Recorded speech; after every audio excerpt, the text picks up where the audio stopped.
Crack dealers. What's the difference between hip-hop today and 20 years ago, 15, 20 years ago? Like, you know what? I truthfully, the question is so incredible or what have you, because all right, let's just take it back 20 years. Let's just take it back 17 years or just 16 years. Let's look at an NWA. You know what I mean? Let's look at an NWA, right? And let's see who else, or Naughty by Nature. At that time, they were sort of doing their thing at the same time or what have you.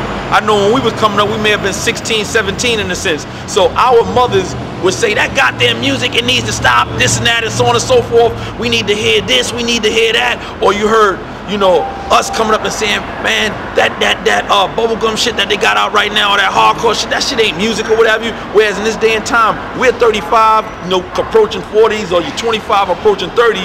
Whereas if you hear some dancing shit right now, you dig what I'm saying? Now we the elders in the sense that we're saying, man, I don't know, man, I can't get with that shit right there, man, or what have you. So it's hard. The question is this, you know. Can I say something about that question real quick? Nah, I was gonna say something. It's crazy because I was just in the cypher the other day with Cool G Rap, right? And this nigga is like, when he came out, when he popped, like, man, like you got like 88, right? Yeah. It's 2000, that's 20 years ago. And that shit, he's just as hip hop as I am. Right. You know what I'm saying? So it's like hip hop is really just about the music at the end of the day. I don't care about what people say, oh, it's fucking snapping and it's this and that and third. In 88, Will Smith was running around doing that so-called snap music that you got today. Like, he was doing safe music then. Yeah. So was that not hip hop? I mean, even the shit that Soulja Boy and them doing, that's hip hop too. But it's just a different form of hip hop. But that's what makes it so unique as of now. You know what I mean? Like at one point they placed a age bracket on hip hop. Truthfully, look at it, man. Now you look at, you're not looking, and I'm gonna keep going back to age. You gotta understand the culture of it. You gotta understand. All right, now I've been doing DVDs. When I first started, I was. Come on, man, I was 24 or whatever. So now I'm at 34. Sometimes I don't want to run out to this motherfucker and deal with an artist that may be 20, 21 or whatever, because he gonna come with that shit. But I love it though. You think what I'm saying? That's what keeps me grounded or whatever.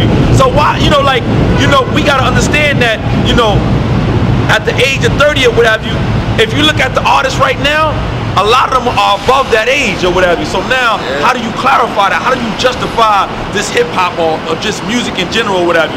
Do you justify it by the culture, by the age? You know what I mean? Or, you know, it's crazy or whatever. Your motherfucker pushing, a dude pushing 38.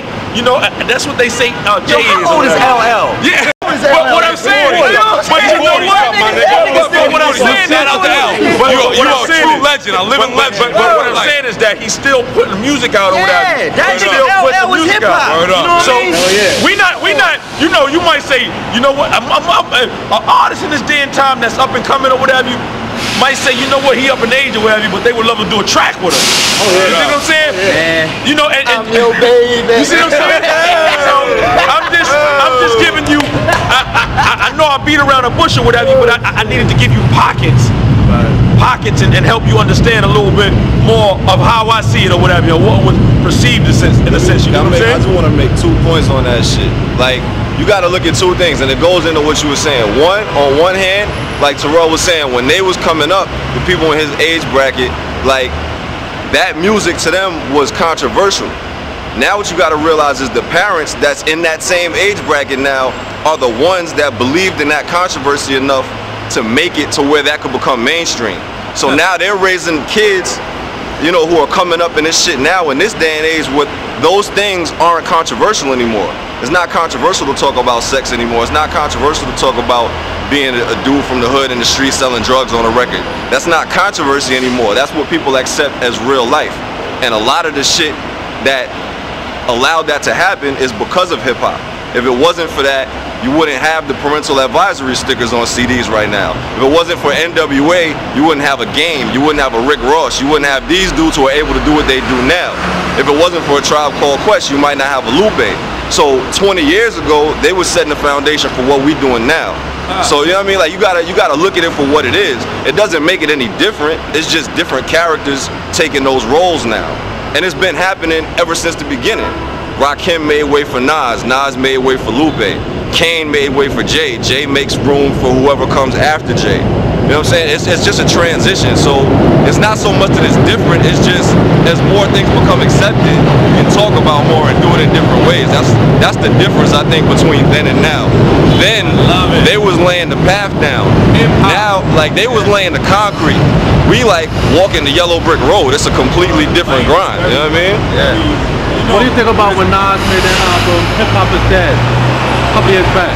Do you think it's dead, or you think... How can it be dead if we standing here right now doing this interview? Well, like, that shit don't make no sense. Like, different avenue. It ain't the same avenue no more. You know what I mean? It ain't the same avenue. There's ringtone deals and all that stuff. There's digital distribution now. You know what I mean? The old hip hop, where you had to go and sit outside of the club and make sure that everybody got your mixtape and all that, that's over with. You know what I mean? Now we doing different hustles, man. We getting different type of deals. There's different ways of getting out to the world through the internet and everything like that. That's the only reason why they say hip hop is dead. Because there's different avenues that they don't realize that they can't really represent, because they didn't come from that level, you know what I mean? So now the new generation out of Harlem and everywhere else right now, we're coming out in different situations, different ways, you know what I mean? And that's why they're saying hip hop is dead. It's only because there's so many different ways of people getting the music out, you know what I mean? So the different ways of the different music get out, that's the only way that we can definitely network and make everything pop in the way it is. So now for this new generation that's coming out on the music and all that, that's a new generation of hip hop, you know what I mean? The old hip hop is dead, yes. The new hip hop is here to stay, man. We staying here like my man right here, my man SO, my man War, all these cats. Is a new wave. It's a whole different way of coming out with this hip hop music, man. You know what I mean? And like I said, there's the ringtones and digital and all that stuff. There's different ways. There's different avenues for different artists to come out with. You know what I mean?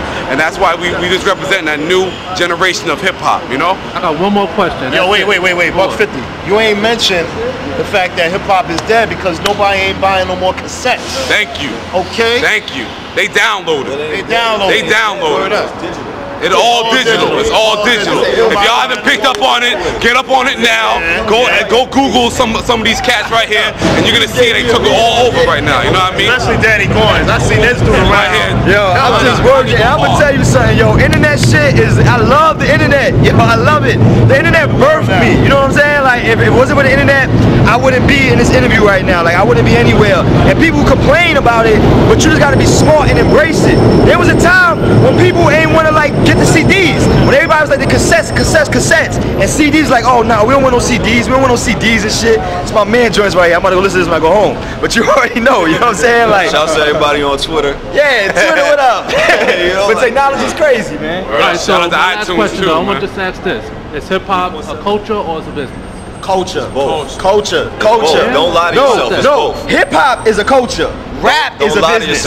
Rap is a business. What's the difference? I'm gonna tell you what the difference is. I'm a fucking MC, but I'm gonna tell you straight up. I feel like this.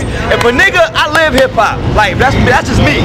But the rapper side of me definitely is getting product in the stores. I'm definitely moving. You know what I'm saying? Real talk. Well, you know what I'm saying? But you also gotta realize, hip hop, the umbrella is bigger than just music, which is what makes it into a culture. Now, if you want to say, is rap music, rap or hip hop, that's a different question. But I think like it's both. It's both at the same time. And at the same time, as much as we hate to admit it, breakdancing is being exploited commercially. Graffiti is being exploited commercially. Yeah, you're right. All of these niggas that's designing the streetwear, they're all former graffiti artists. The niggas that own A-Life is graffiti artists. All of these dudes that own these streetwear stores, they're all graffiti artists. Like the whole shit from top to bottom is now. It was a time where, as a rapper, you weren't expected to get any sort of endorsements, no sort of product placement. You couldn't do that shit because it was so taboo. Now we at the point where it's so accepted that it looks funny to see a commercial that doesn't have rap in it.